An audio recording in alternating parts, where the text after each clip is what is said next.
We will now continue with the first session, session 1, which is on advanced analytics. Our first speaker will be Mr. Cecil Sunder, the Director of Data and AI Solutions, Intelligent Cloud at Microsoft Corporation USA, speaking about AI in operations. Cecil will be joining us through Zoom. Thank you, Cecil. You can go ahead. All right, thank you. Trying to share my screen here. Okay, good morning. Thanks for joining this presentation. This is Cecil. I'll be talking about specifically AI in operations. And we don't have to go through the entire slide, 15, 20 slides I have, or probably more than that. What I would like to have is a collaborative session. You can stop me anytime, ask questions. That's how I normally run this session. But I appreciate you guys taking your time, and we'll get this going. So we always start with this slide, right? Our mission, Microsoft mission, is to empower every person and every organization on the planet to achieve more, right? Through our cloud, edge, and our solutions, services, everything, right? So this is how we see it.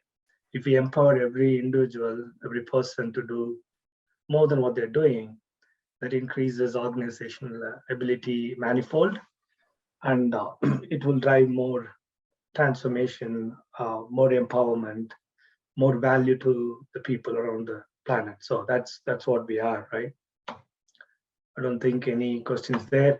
I'll quickly let you guys know what who I am, right, in terms of my capability and my background, just to make sure that you all understand.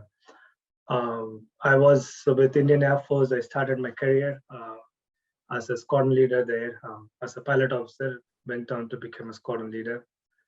10 years I was there before I migrated to North America. When I came here, I built and led. I'm a founder of a team that supported entire North American operations for, after my business school, one of the largest telecommunications provider in the planet, called Level 3. Now they're called Lumen Technologies. I built the analytics team, a strategic advisor for CXOs, and built a lot of solutions and patents. So that's very important to understand when I talk about operations. Both last 15, 20 years, I've been with business and operations. Before I joined Microsoft, I'm the director of data and AI for a particular region, especially focused on strategic accounts, driving transformation and innovations using data and artificial intelligence platform, machine learning, everything. I'm also involved in some nonprofit organization to serve underprivileged kids. That's what I am. On the right side, you would see the certifications and the learning that I have gone through after my engineering MBA, and then multiple certifications in cloud data solutions, data engineering, AI engineering, big data implementation, and all those things. So I have seen enough in the last 25 years how the world has evolved from business intelligence to advanced analytics to machine learning and AI. And I believe we are at a pivotal time in the history of artificial intelligence, right? So this is very important times we are in. And probably we should think ourselves as the most fortunate set of people living currently, having gone through this pandemic as well as the transformation, what we can do together, right, in this coming era, right? That's what we should be thinking about. I'm going to talk about a few things here, and by all means, you can stop me. I think I have 30 minutes, right? Is that right? 30 minutes left. So hopefully it's 30 minutes. So sorry, Cecil, you have 20 minutes, and then we will do question and answers in case you want to leave and come back later. So that's how it's arranged. Thank you. 20 minutes and maybe another 10 minutes for question answers. Is that how it is?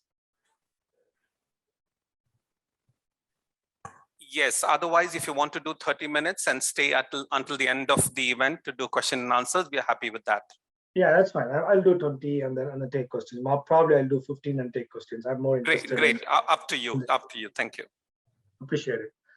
So happening now, what's driving the change? And when we talk about machine learning, AI, either in operations or across business, what is the maturity model I want to talk about, right? That's something very important for you guys to take home and understand where you are in terms of maturity. We're also going to talk about how the digital feedback loop is evolving in AI world, and what are some of the challenges. And if time permits, I want to do 1 or 2 demos if that's possible. We'll see how it shapes up. So that's what we are going to do. So one of during this pandemic times, right, in the times of uncertainty, the biggest lessons learned is no business is immune to crisis, right? And no organization can respond far faster to the pandemic situation, supply chain crisis we are going through or we have gone through, and still it's not ready. So we also talk about fourth industrial revolution, where we are connecting all these devices, the edges, the manufacturing, retail sectors, or integrated digital twins and all those stuffs, right? 5G, LTE, and all those stuffs. So some of the most innovative digital capabilities we have realized and recognized that's possible for us to implement it and accelerate time to value during these pandemic times. Like, who guessed everybody can work remotely and still the productivity can increase a lot? Nobody in the world have guessed this thing a couple of years before, right? So it also gave us an opportunity to work from home on a hybrid environment, and then identify and understand how resilient we are, right? Resilience, by the definition, is an ability to adapt quickly to the changing ecosystem conditions, right? So that is what we are going to think about when we talk about this digital transformation.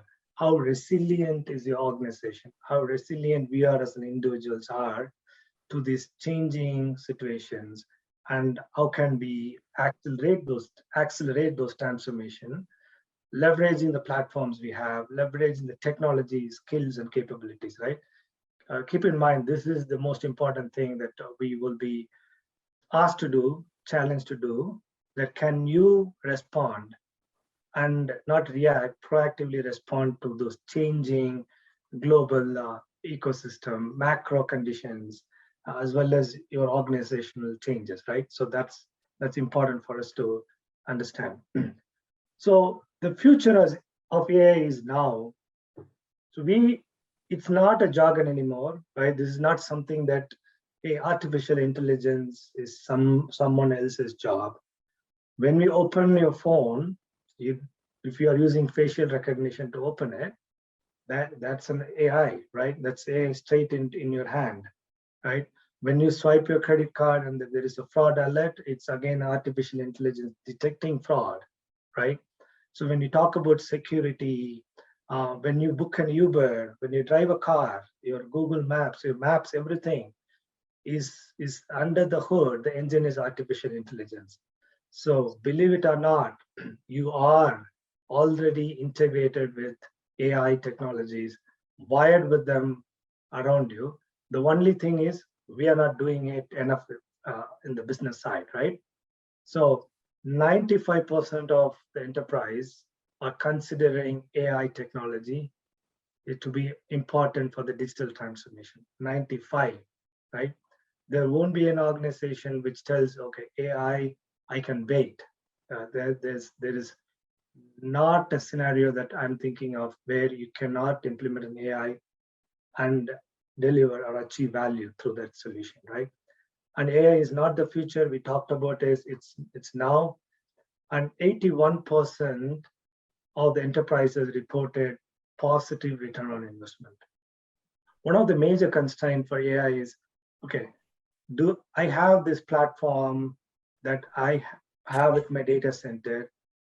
Can I run AI or machine learning on top of it to optimize my operations? The answer is yes, you can do that.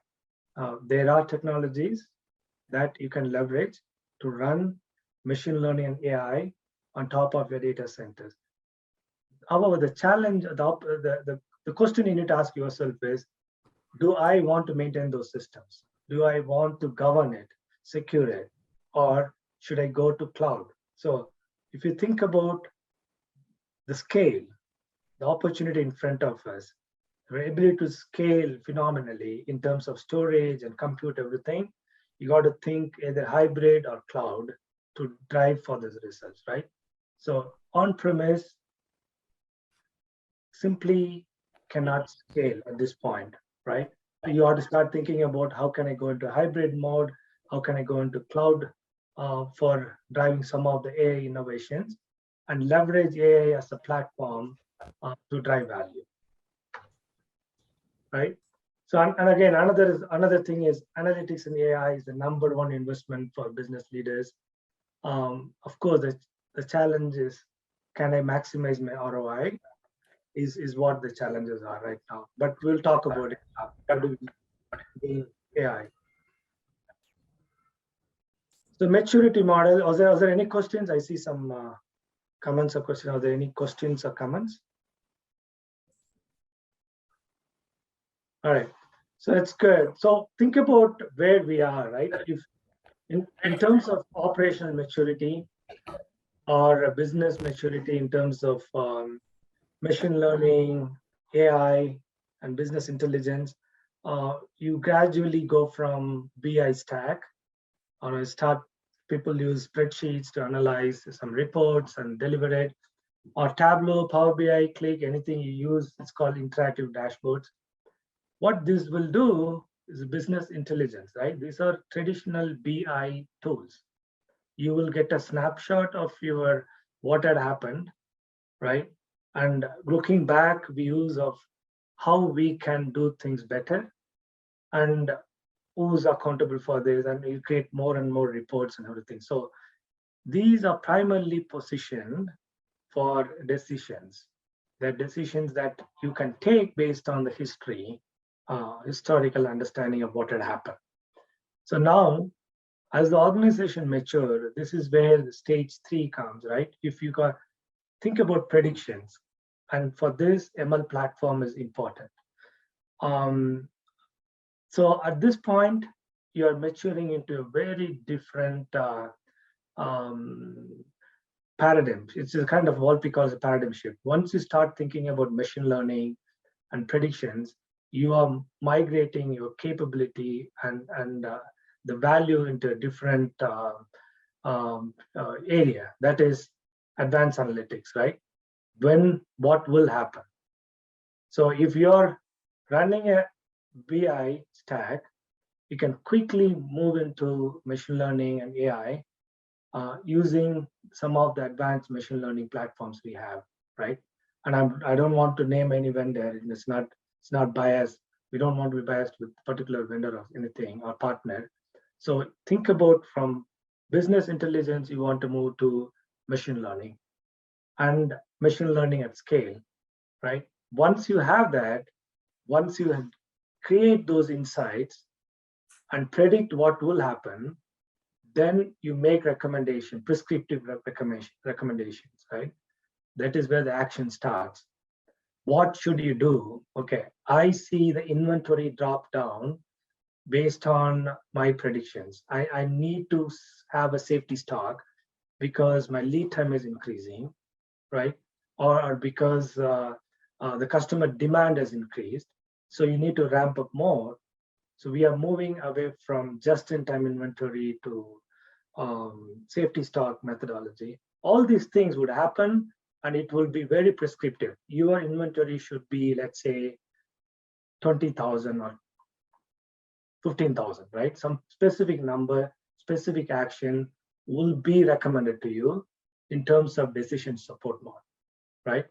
So think of business intelligence. You can start with business intelligence, but a mature organization should be already piloting machine learning programs. And if you want to be a differentiator, then you got to quickly reach the decision automation. That includes multi-channel bot, right? And your ability to be prescriptive in terms of decisions that you can, financial forecasting, predictions, right? All these things is a part of those recommendations, right? I'm going to pause here and see if there are any questions so far.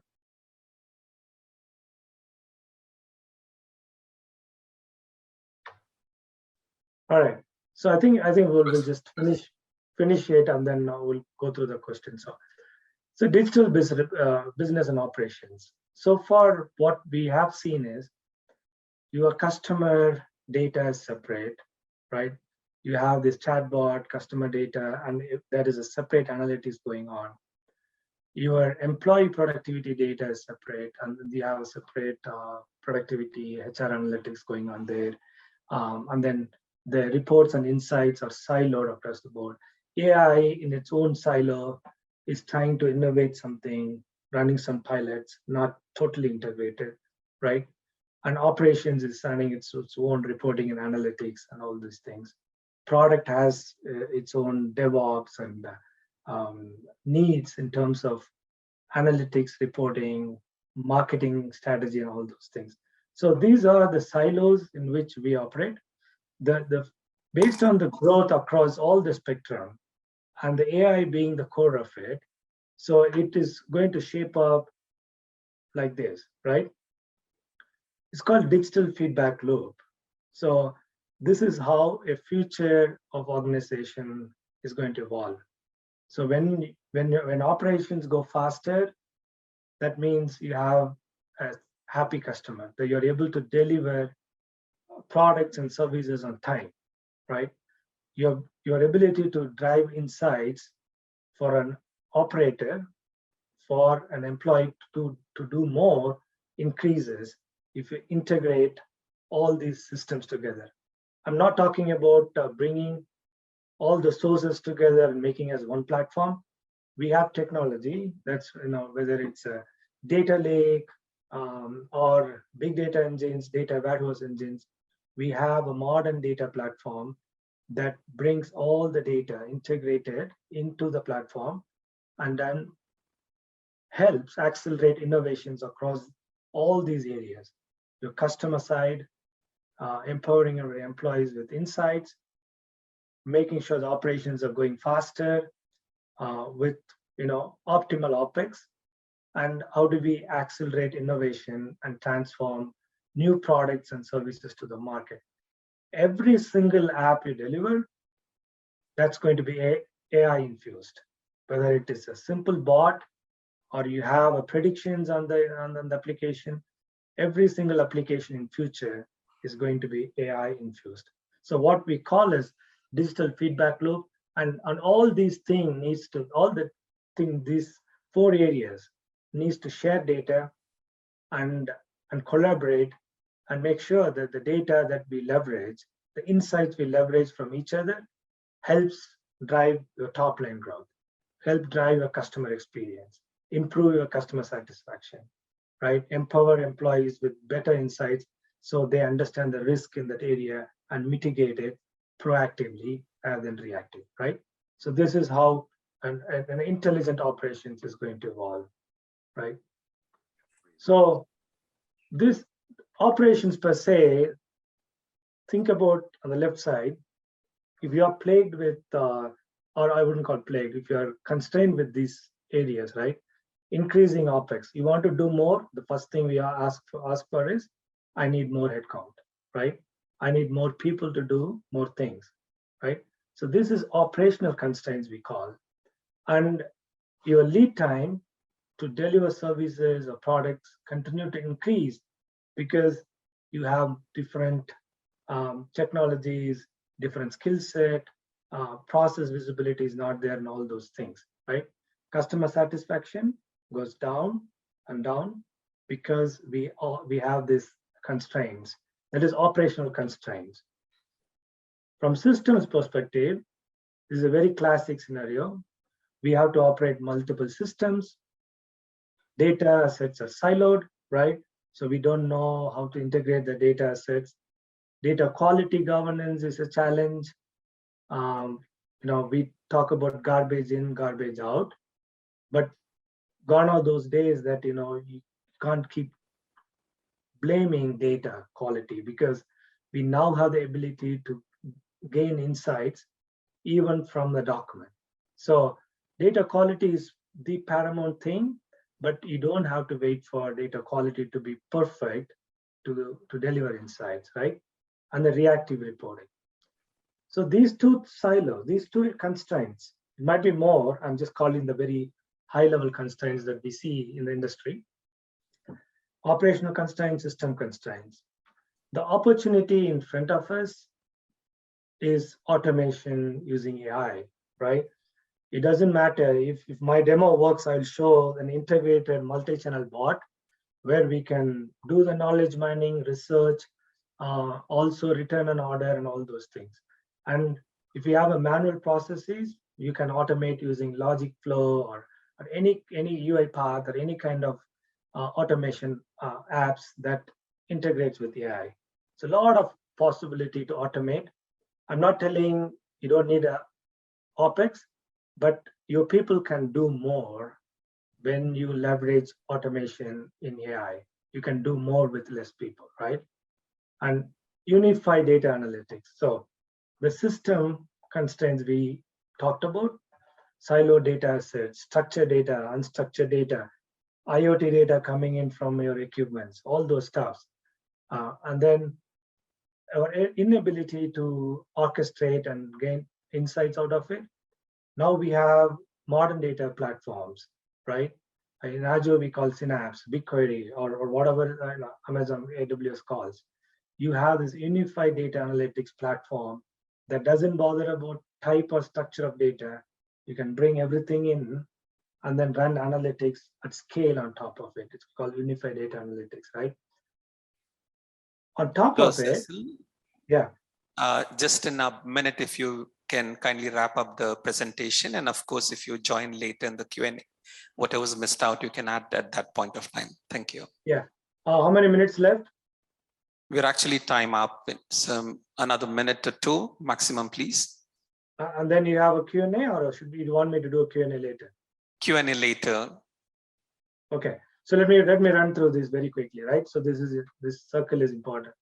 And your ability to do risk predictions based on these systems and data will give you an opportunity to mitigate risk and drive customer satisfaction, and operator insights that includes your productivity and all those things. So using AI, I'll probably close with this. Using AI, you have an ability to increase velocity and optimize operations, right? In spite of all the constraints we see. So with that said, I'll probably close, and if there is a time, then I'll take questions later on, but over to you, moderator. Thank you.